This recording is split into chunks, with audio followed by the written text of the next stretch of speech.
The galactic distress call. The vast emptiness of space seemed to mock Captain Zarleth as he stared out the viewport of his battered cruiser. The Arcanian's large, luminous eyes reflected the distant stars, each one a potential haven, yet none offering true safety. His antennae twitched nervously, picking up the anxious pheromones of his crew. "Status report," Zarleth demanded, his voice a low warble that carried the weight of too many defeats. His second-in-command, Vexera, approached with a data pad. Her exoskeleton clicked softly against the deck plates. "It's not good, Captain. The Grax have taken 3 more systems in the past solar cycle. Our outer colonies are falling faster than we can evacuate them." Zarleth's mandibles clicked in frustration. The Grax, a race of silicon-based lifeforms with an insatiable hunger for organic worlds, had appeared on the galactic stage less than a decade ago. Since then, they had carved a bloody swath through Arcanian space, leaving barren, crystalline husks where once vibrant planets had thrived. "And the Galactic Council?" Zarleth asked, though he already knew the answer. Vexera's antennae drooped. "Still debating, sir. They claim they need more time to assess the threat." "More time?" Zarleth spat. "While they debate, our people die." The captain turned back to the viewport, his mind racing. The Arcanians were a peaceful species, more interested in art and philosophy than warfare. Their few warships, like this cruiser, were hopelessly outmatched by the Grax's crystalline armada. "There must be someone who can help us," Zarleth muttered, more to himself than to his second-in-command. Vexera hesitated, her compound eyes flickering with an emotion Zarleth couldn't quite place. "There might be one option, sir, but it's dangerous, possibly suicidal." The captain's antennae perked up. At this point, Vexera, unopen to anything. "What do you have in mind?" "The humans," she said, her voice barely above a whisper. Zarleth felt a chill run through his exoskeleton. The humans, a species so terrifying that the mere mention of their name could silence a room. They had appeared on the galactic stage centuries ago, initially welcomed as a promising new spacefaring race. But that welcome had turned to ash when the humans revealed their true nature. After suffering betrayals and exploitation at the hands of other galactic powers, the humans had unleashed a fury that shook the stars themselves. They had decimated their tormentors with weapons of unimaginable power, then retreated behind an impenetrable barrier at the edge of their space. For centuries, any ship that approached human territory simply vanished. "The humans," Zarleth repeated, tasting the forbidden word. "You can't be serious." Vexera's exoskeleton rippled in a shrug. "They're the only species with the technology and the ferocity to stand against the Grax. And they have no love for the Galactic Council. They might be willing to help us, if only despite the other powers." Zarleth chittered thoughtfully. It was madness, of course. Seeking help from the humans was like jumping into a supernova to escape a fire. And yet, what choice did they have? "Plot a course," he said finally. "We're going to human space." The next few days passed in a blur of tense silence and furtive preparations. Zarleth informed only his most trusted officers of their true destination. To the rest of the crew, this was just another desperate attempt to find allies against the Grax. As they approached the border of human space, Zarleth felt a growing sense of unease. The stars seemed different here, colder, more distant, or perhaps that was just his imagination. "We're nearing the outer marker, sir," Vexera reported. "No sign of human defenses yet, but our long-range sensors are acting strangely." Zarleth nodded. "Proceed with caution. Broadcast our message on all frequencies." The message was simple, a plea for help, an explanation of the Grax threat, and a promise of whatever payment the humans might demand. Zarleth had agonized over every word, knowing that their lives might depend on this first impression. For long moments, there was nothing but silence. Then, without warning, the cruiser's engines cut out. "What's happening?" Zarleth demanded, his antennae quivering. "Unknown, sir." Vexera's claws danced over her console, All systems are operational, but we've lost propulsion and navigation. We're drifting." A chill ran through the bridge. This was how it began, according to the stories. Ships would lose power, then vanish without a trace. "Broadcast again," Zarleth ordered, fighting to keep his voice steady. "Tell them we come in peace. Tell them."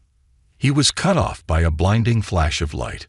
When his vision cleared, Zarleth found himself staring at a sight that made his Himalath run cold. A massive ship had appeared before them, dwarfing the Arcanian cruiser. Its hull was a deep, matte black that seemed to drink in the starlight. No visible weapons, no glowing engine ports, just an ominous, silent presence that radiated power. "Arcanian vessel." A voice boomed through their comm systems, speaking perfect Arcanian. "You have entered restricted space. State your purpose or be destroyed." Zarleth swallowed hard, his mandibles clicking nervously. This was it, the moment that would determine not just their fate, but the fate of his entire species. "People of Earth," he began, using the human name for their homeworld. "I am Captain Zarleth of the Arcanian Defense Force. We come seeking your help. Our worlds burn, our people die, and the galaxy stands idle. You alone have the power to save us." There was a long, agonizing silence. Zarleth could feel the eyes of his crew upon him, their fear and hope palpable. Finally, the human voice spoke again. "Transmit your data. We will. Consider your request." As Vexera hurried to comply, Zarleth allowed himself a small flicker of hope. They hadn't been destroyed outright. Perhaps, just perhaps, the most feared species in the galaxy might become the saviors of his people. But as he stared at the looming human ship, Zarleth couldn't help but wonder, if the humans agreed to help, would the cure prove worse than the disease? First contact reestablished. The Arcanian cruiser hung motionless in space, dwarfed by the massive human vessel. Captain Zarleth's antennae twitched nervously as he awaited a response. The bridge was silent save for the soft hum of life support systems and the occasional nervous click of mandibles. "Data transmission complete," Vexera reported, her voice barely above a whisper. No response yet from the human ship. Zarleth nodded, his compound eyes fixed on the view screen. The human vessel was unlike anything he had ever seen, a perfect black that seemed to absorb light rather than reflect it. No visible seams, no discernible technology. It was as alien as the silicon-based Grax, yet infinitely more terrifying. Hours crept by, each moment stretching into an eternity. The crew took turns resting, but Zarleth remained on the bridge, unwilling to leave his post. As the ship's chronometer ticked over to mark a full planetary rotation, a voice crackled over the comm system. "Arcanian vessel," the human voice said, its tone neutral and unreadable. "Your request has been considered. Prepare for transit." Before Zarleth could respond, a shimmering field of energy enveloped his ship. The stars outside the view screen blurred and stretched, and for a moment, the captain felt as if his exoskeleton was being turned inside out. When reality reasserted itself, Zarleth found his ship in orbit around a blue-green world that could only be Earth. The human homeworld, a place of legend and nightmare, unseen by alien eyes for centuries. By the first queen, Vexera breathed, her antennae quivering in awe. "We're actually here." Zarleth was about to respond when a new voice, different from the one they had heard before, came over the comm. "Arcanian representatives," the voice said, crisp and authoritative. "I am Admiral Helena Chen of the Earth Defense Force. You will shuttle down to these coordinates for a meeting. 2 of you only. Any signs of hostility or deception will be met with immediate and terminal force. Do you understand?" "We understand, Admiral," Zarleth replied, trying to keep the tremor out of his voice. "We come in peace and desperation. You have our deepest gratitude for this audience." There was a pause, then, "Save your gratitude, Captain. You haven't heard our terms yet." The communication cut off abruptly. Zarleth turned to Vexera, seeing his own mix of hope and terror reflected in her compound eyes. "Well, old friend," he said, attempting a light tone, "shall we go meet the monsters?" The shuttle ride down to Earth's surface was tense and silent. Zarlith watched through the viewscreen as they descended through clouds and over a vast ocean. As they neared land, he saw sprawling cities unlike anything in Arcanian space, towering structures of metal and glass that seemed to defy gravity. They touched down in a clearing surrounded by lush vegetation. As the shuttle's hatch hissed open, Zarleth's olfactory sensors were overwhelmed by the rich, alien sense of Earth. Two figures stood waiting for them, bipedal forms in sleek, dark uniforms. Zarleth had seen images of humans before, of course, but nothing prepared him for the reality. Their eyes, fixed and unblinking, seemed to stare right through him. Their smooth, chitinless skin looked unsettlingly soft and vulnerable. "Captain Zarleth," the shorter of the two humans said, stepping forward. "I'm Admiral Chen. This is General Okoye." She gestured to her companion, a tall, dark-skinned human with an imposing presence. Zarleth and Vexera both lowered their antennae in a gesture of respect. "Thank you for receiving us, Admiral General. I cannot overstate the gratitude of the Arcanian people for this opportunity." Admiral Chen's expression remained impassive. "Follow us. We have much to discuss." They were led to a nearby structure, a low, domed building that seemed to blend seamlessly with the surrounding forest. Inside, holographic displays flickered to life, showing detailed star maps and tactical readouts. "We've reviewed your data on the Grax threat," General Okoye said, his deep voice resonating in the chamber. "Impressive technology. Silicon-based life forms with a hive mind structure and the ability to assimilate organic worlds into crystalline forms compatible with their physiology." Zarleth's antennae drooped. "Yes, they've already taken a third of our territory. Billions of Arcanians, gone. And the Galactic Council does nothing but debate." A flicker of something, anger, disgust, passed over Admiral Chen's face. "The Council," she spat, "still playing their games while worlds burn. Some things never change." "Which brings us to the crucial question," General Okoye interjected, fixing Zarleth with an intense stare. "Why come to us? You must know our history, our reputation. Most species would rather face extinction than seek our help." Zarleth's mandibles clicked nervously. "This was the moment of truth. Because you're our only hope," he said simply. "The Grax cannot be reasoned with, cannot be appeased. They will not stop until every organic world in the galaxy is crystallized. We need a force that can match their ruthlessness, their technological edge."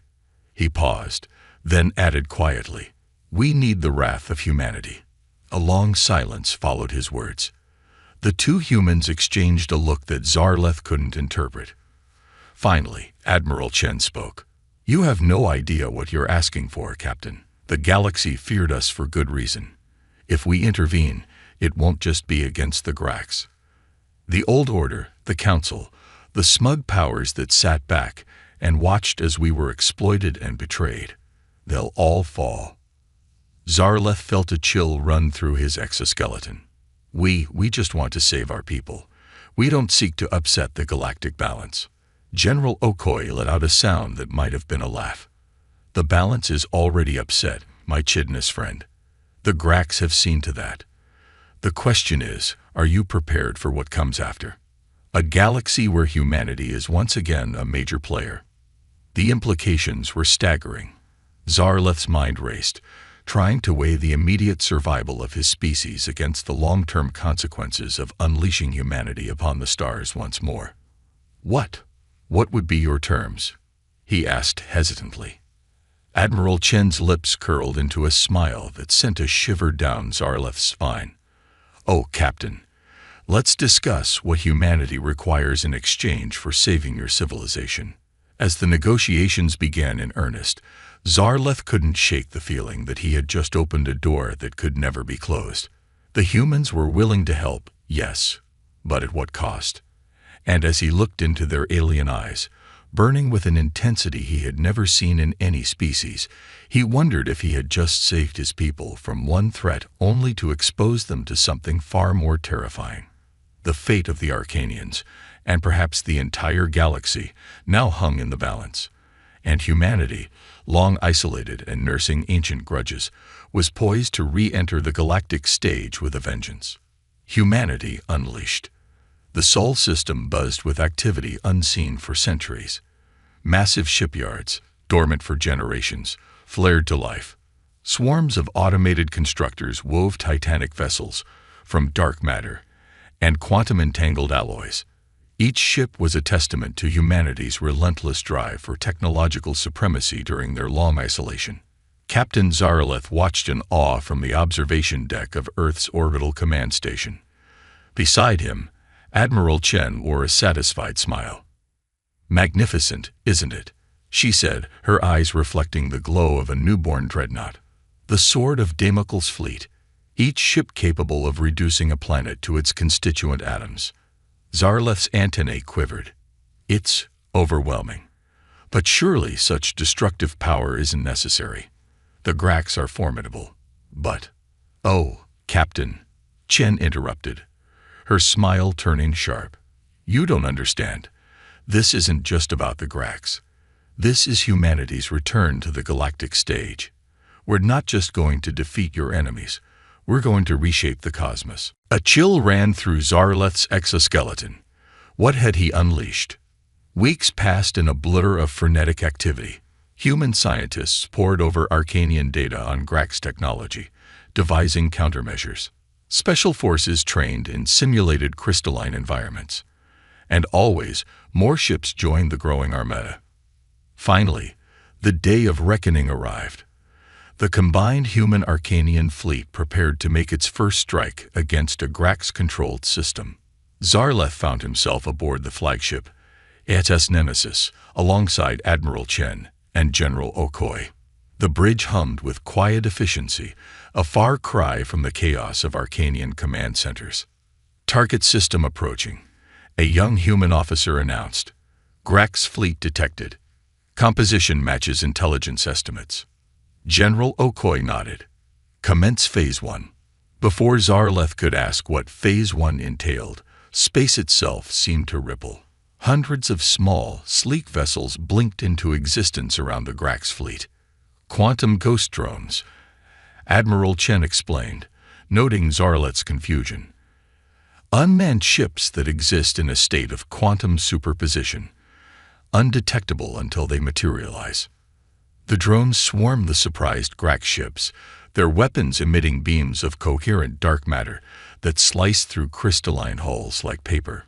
In moments, a third of the enemy fleet was reduced to glittering debris. But the Grax were quick to respond. Their remaining ships clustered together, forming a massive crystalline structure that pulsed with energy. Beams of searing light lanced out, vaporizing drones by the dozens. "Impressive adaptation," General Okoi mused. "They're networked into a singular entity, amplifying their power. Time for Phase 2, I think." At his word, previously unseen emitters on the human capital ships flared to life. Space around the Grax fleet distorted, twisting in impossible ways. "Metric manipulation fields," Admiral Chen said, her voice tinged with pride. "We're altering the fundamental structure of space-time around them. Their networked consciousness can't maintain cohesion." Zarleth watched in amazement as the Grax superstructure began to fragment, individual ships spinning off in confusion. The remaining drones pressed their attack, herding the disoriented enemy into a tight cluster. "Now," General Okoi commanded, "the killing stroke." A single projectile launched from the Nemesis, streaking towards the Grax fleet. As it neared its target, it split into thousands of smaller objects, each no larger than a grain of sand. "Nanite swarm," Admiral Chen explained, "programmed to disassemble Grax tech at the molecular level and repurpose it." The swarm enveloped the enemy fleet.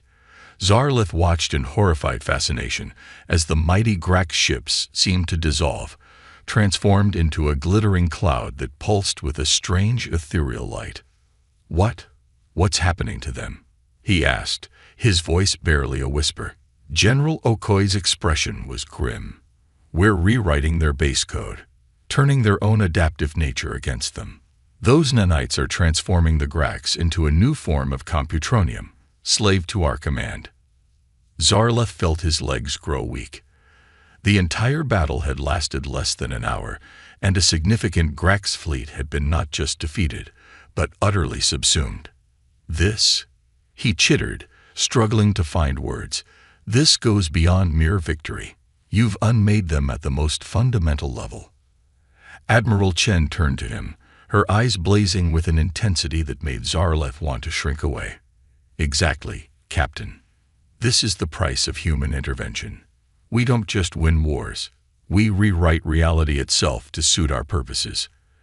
As the newly formed computronium cloud took shape into sleek, deadly forms under human control, Zarleth realized the true magnitude of what he had set in motion. Humanity wasn't just fighting the Grax. They were reshaping the very nature of the conflict, of life, of existence itself. The next phases of the war unfolded with terrifying speed and efficiency.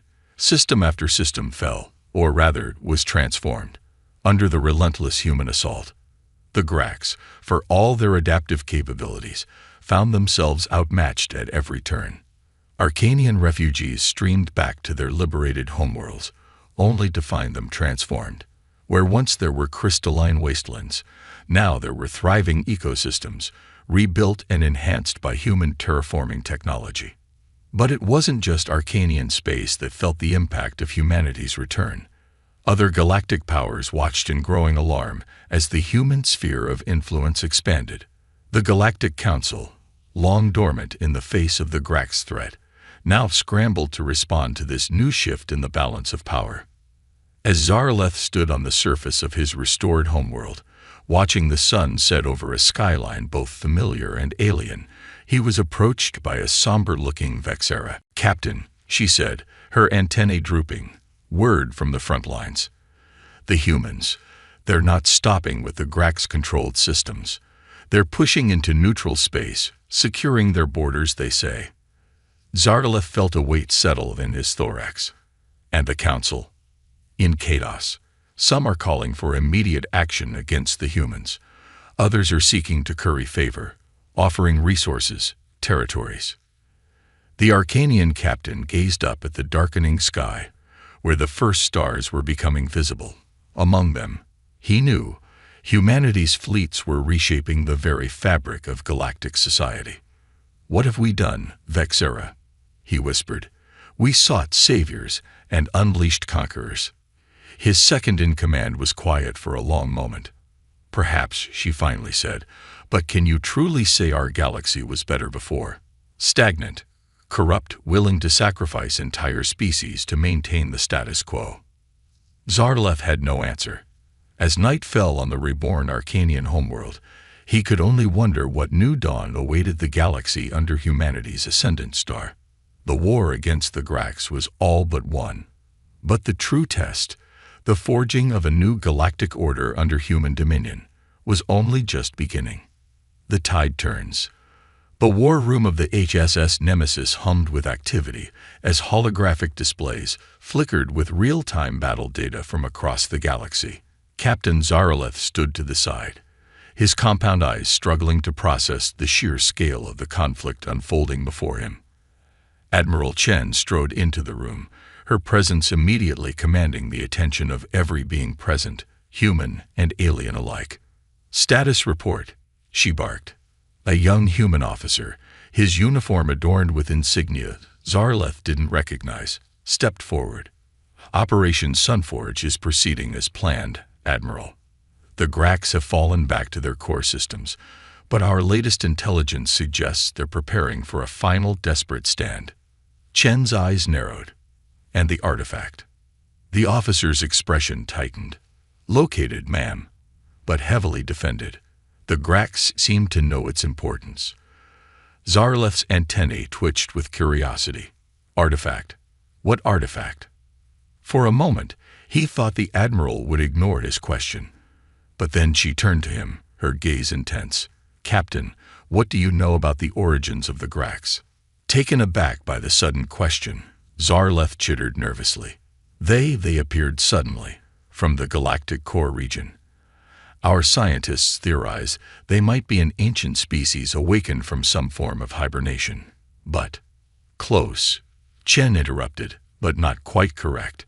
The Grax aren't natural at all. They're a weapon. An ancient superweapon created by a long-dead race to fight a war no one remembers. The revelation sent a shudder through Zarleth's exoskeleton. But how could you possibly know this? A thin smile crossed the Admiral's face. Because, my dear Captain, we've had a very long time to study the mysteries of this galaxy. Our isolation wasn't just about nursing old grudges. We were preparing, learning, unraveling secrets that the rest of the galaxy couldn't even imagine. She gestured to the holographic display, zooming in on a particular star system deep in Grax territory. At its heart pulsed a strange geometric structure that seemed to defy the laws of physics. This, Chen said, her voice filled with a mix of awe and anticipation, is the Grax control node, the artifact that directs their actions, that gives them purpose, and we're going to destroy it. General Okoi, who had been silently observing until now, stepped forward. But not before we subvert it, he added. We'll rewrite the Grax's base programming, turn them from a scourge of organic life into its protectors. Zarleth felt his head spinning. This goes beyond mere warfare. You're talking about fundamentally altering the nature of an entire species. Precisely, Chen nodded. This is the true power of humanity, Captain. We don't just win conflicts. We reshape reality itself to prevent them from happening again. As if on cue, alarms began blaring throughout the ship. The young officer from before rushed to a console, his fingers flying over holographic controls. Admiral, the Grax, they're launching a massive counteroffensive. Thousands of ships, like nothing we've seen before. Chen's expression hardened. So they've played their final card. Initiate Protocol Omega. It's time to show them what humanity is truly capable of. What followed was a battle that would be remembered for millennia to come. The Grax fleet emerged from hyperspace like a tidal wave of living crystal, each ship larger and more deadly than anything they had previously fielded. They fell upon the human forces with a ferocity born of desperation, their weapons capable of cracking planets. But humanity was ready. From the flagship Nemesis, Admiral Chen gave a single command: activate the Harmony Grid. Across human-controlled space, massive structures that had been mistaken for defensive installations suddenly lit up. Beams of coruscating energy linked them together, forming a vast, galactic-scale network. What you're witnessing, Chen explained to an awestruck Zarleth, is the culmination of centuries of research into the fundamental forces of the universe. The Harmony Grid allows us to synchronize our actions across vast distances, to coordinate with perfect efficiency, and to tap into energies most species can't even detect. The effect on the battle was immediate and devastating. Human ships moved with impossible precision, their actions perfectly coordinated across light years of space. Weapons fire from dozens of systems converged on single targets, overwhelming even the Grax's formidable defenses. But the true power of the Harmony Grid became apparent when the human fleet began to change. Ships merged and separated, reconfiguring themselves in real time to adapt to the flow of battle. At times, entire squadrons seemed to phase out of normal space, reappearing behind enemy lines or fusing into gestalt entities of terrifying power. My God, Zarleth whispered, his scientist's mind reeling at the implications. You've transcended the boundaries between biology and technology, between individual and collective. Okoi nodded gravely. This is what we became in our isolation, Captain. Not just a species, but a new form of existence. One that can face any threat, adapt to any challenge. As the battle raged on, it became clear that the Grax, for all their power, were fighting a losing battle. Their rigid, hierarchical structure couldn't hope to match the fluid, ever-changing nature of the human forces. In a final, desperate gambit, the largest Grax vessel, a behemoth that dwarfed even gas giants, began to power up a weapon that threatened to tear a hole in the fabric of space-time itself. But before it could fire, a single human ship broke from formation. It was smaller than the others, sleek and black, and it moved with a purpose that seemed almost personal. "What is that?" Zarlev asked, his eyes fixed on the lone vessel. For the first time since he'd known her, Admiral Chen's voice held a note of something like reverence. "That," she said softly, "is the Starchild. The first of us to ascend, to truly merge with the technology we created. Watch closely, Captain. You're about to witness the power of a post-human entity." The Starchild streaked towards the Grax supership, effortlessly evading waves of crystalline fighters. As it neared its target, it began to glow with an inner light that hurt to look at directly. Then, in a flash that momentarily outshone suns, the Starchild and the Grax vessel simply ceased to exist. In their place was a swirling vortex of energy and possibility, a miniature Big Bang giving birth to new laws of physics. Direct interface with the quantum foam of spacetime, Okoye explained, his voice hushed, rewriting reality at its most fundamental level. As the vortex expanded, it engulfed more and more of the Grax fleet, but instead of destroying them, it seemed to be changing them. The crystalline shapes softened, organic forms emerging from within. Zarlev watched in stunned silence as the battle came to an abrupt end. The remaining Grax ships, now transformed into something new and unknown, stood down. The war, it seemed, was over. But as he turned to Admiral Chen, seeking some explanation for the miracle he had just witnessed, Zarlev saw something in her eyes that chilled him to his core.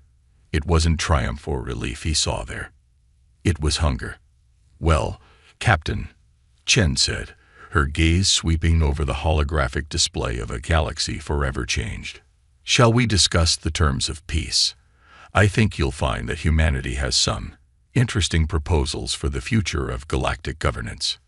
As the implications of her words sank in, Zarlev realized that the Grax had never been the true threat. They had been merely the catalyst, the excuse humanity needed to unveil its true nature to an unsuspecting galaxy. The war was over, yes, but a new era, one that would reshape the very definition of life, of civilization, of reality itself, was just beginning. A new galactic order. The Grand Assembly Hall of the Galactic Council, once a symbol of unity and cooperation among spacefaring species, now stood as a testament to the new order. Representatives from 1,000 worlds gathered, their faces a mix of awe, fear, and barely concealed resentment. At the center of it all stood humanity's delegation, led by Admiral Chen and General Okoye. Captain Zarlev, now serving as the Arcanian ambassador, watched from his podium with a growing sense of unease. The events of the past year had reshaped the galaxy in ways he could never have imagined when he first sought human aid. Admiral Chen stepped forward, her voice carrying effortlessly through the vast chamber. "Esteemed representatives of the galaxy, we stand at the dawn of a new era. The Grax threat has been neutralized, but in its wake, we face challenges that will require a fundamental reimagining of our cosmic society." Murmurs rippled through the assembly. A Volcran delegate, their gaseous form shimmering with agitation, spoke up. "Neutralized? You mean annihilated and remade in your image? We've all seen the reports. Those were once Grax worlds, now populated by a new species," General Okoye finished smoothly. "One that combines the adaptability of the Grax with the empathy and creativity of organic life. A bridge between silicon and carbon-based existence. And who gave you the right to play God?" The Volcran shot back. "To decide the fate of an entire species, to rewrite the very laws of nature." Chen's smile was razor-sharp. "The same right that you all claimed when you stood by and watched as worlds burned. The right of the strong to shape the destiny of the galaxy." Zarlev felt a chill run through his exoskeleton. This was the moment he had feared since that fateful day on Earth. He stepped forward, his voice steady despite his inner turmoil. "Admiral Chen, General Okoi, on behalf of the Arcanian people, I must ask, what are your intentions for the galaxy at large?" For a long moment, the human leaders were silent. Then, with a gesture, Chen activated a holographic display that filled the center of the hall.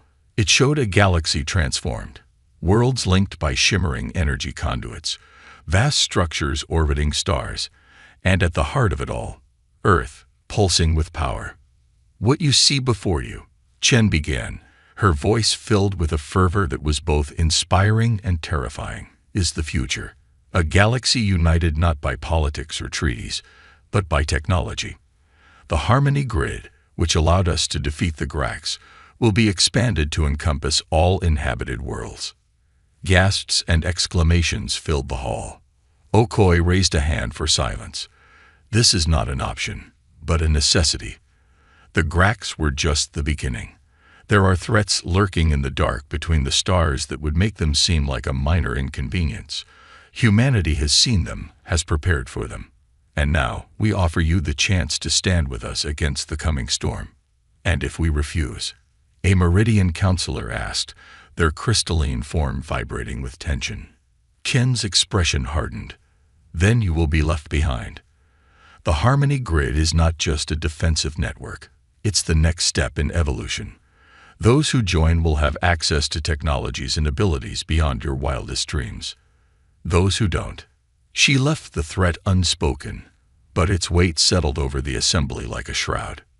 Zarleth, feeling the eyes of the galaxy upon him, knew he had to speak.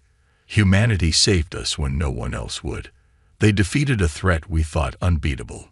But at what cost? We asked for saviors, and you've appointed yourselves our gods." A ripple of agreement passed through the alien delegates, but Chen merely smiled. "Oh, Captain Zarleth, you misunderstand. We're not appointing ourselves as gods. We're offering you the chance to become gods alongside us." With another gesture, the holographic display changed. Now it showed beings of pure energy, transcendent entities that seemed to exist in multiple dimensions at once. This is the true potential of the Harmony Grid. Not just a defense network, but a path to ascension. To transcend the limitations of biology and physics. To become something more. The hall erupted into chaos. Some delegates shouted in anger, others in fear. But Zarleth noticed a worrying number whose eyes shone with naked ambition and desire. In the midst of the uproar, a new figure appeared on the council floor. Humanoid in shape, but with a body that shimmered and flowed like living crystal. The transformed Grax representative, a bridge between the old enemy and the new order. "I stand as living proof," the being said, its voice a harmony of tones, of humanity's power to reshape reality. What they offer is not conquest, but evolution. The question is not whether you will join them, but whether you are ready for what comes next. As the arguments raged on, alliances shifting and reforming in real time, Zarleth found himself face to face with Admiral Chen. "You knew," he said quietly. "From the moment we came to Earth, you knew it would end like this." Chen nodded, her eyes filled with an ancient wisdom. "The Grax were a test, Captain, a crucible to forge a new galactic order, one capable of facing the true threats that lie ahead." "And what are these threats?" Zarleth asked, dreading the answer. The Admiral's gaze turned distant. "There are layers to reality, Captain. Dimensions beyond our own. And in some of them, well, let's just say that the Grax would seem like a welcome alternative. We've been preparing for millennia. And now, the next phase begins." As if on cue, a shudder passed through the station. Outside the vast windows of the assembly hall, space itself seemed to ripple and tear. A massive structure began to phase into existence, a construct of impossible geometries and pulsing energy that dwarfed even the largest spacecraft. "Behold," Chen announced to the stunned assembly, "the Nexus. the first of many transdimensional gateways that will secure our place not just in this galaxy, but in the multiverse itself. Zarleth stared at the impossible structure, his scientist's mind reeling at the implications.